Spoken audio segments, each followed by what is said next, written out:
শোণিতপুৰ জিলাৰ আজি ট্ৰাইবেল সংঘৰ আজি তেওঁলোকৰ অধিৱেশন আছিল।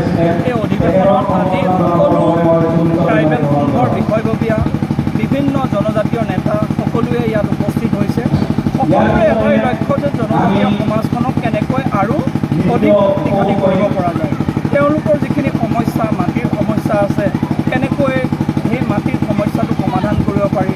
যিখিনি ট্ৰাইবেল বেল্ট আৰু ব্লকত যিসমূহ ভূমি আছে, সেই ভূমি সুৰক্ষিত কেনেকৈ কৰিব পৰা যায়, তেওঁলোকৰ বিভিন্ন চিন্তা। কিন্তু মাননীয় মুখ্যমন্ত্ৰী মহোদয়ে ট্ৰাইবেল সংঘৰ লগতো আলোচনা কৰিছে, জনজাতীয় নেতাসকলৰ লগতো আলোচনা কৰিছে যে ট্ৰাইবেল বেল্ট এণ্ড ব্লক থকা যিসকল জনজাতীয় লোকৰ ভূমি, সেইখিনি যাতে আমি সুৰক্ষিত কৰিব পাৰোঁ। যিসকলে এতিয়াও মাটিৰ পট্টা পোৱা নাই, তেওঁলোকক মাটিৰ পট্টা কেনেকৈ দিব পৰা যায়, সেইকাৰণে চৰকাৰে পদক্ষেপ গ্ৰহণ কৰিছে।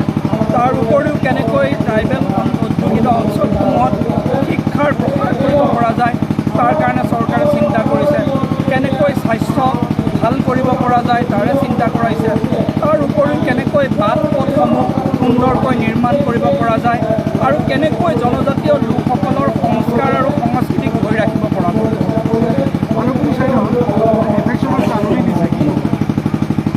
মই এই সম্পৰ্কে অৱগত নহয়, কোন ক্ষেত্ৰত দিছে, কোন ঠাইত দিছে এভেকশ্যন? ভালুকপুঙত কোন ঠাইত দিছে? মানে এইটো ফৰেষ্ট লেণ্ড নেকি? যিটো নেকি আমাৰ যিটো বসবাস কৰি আছে ফৰেষ্ট ৰাইট এক্ট মতে যিসকল বনভূমিত বাস কৰি আছে তেওঁলোকক মাটিৰ পট্টা দিয়া। সেইকাৰণে জনজাতীয় লোকসকলে সেইটো কাৰণে চিন্তা কৰিবলগীয়া কথা। কাৰণ ফৰেষ্ট ৰাইট এক্ট কেন্দ্ৰীয় চৰকাৰৰ আইন আছে, সেই আইনৰ অনুসৰি তেওঁলোকে মাটিৰ পট্টা পাব। কিন্তু যদি বেলেগ মানুহে কোনোবাই মাটি দখল কৰিছে তেতিয়াহ'লে চৰকাৰে সেইটোৰ ওপৰত এভেকশ্যন কৰে। কিন্তু জনজাতীয় লোকৰ সেইটো ক্ষতি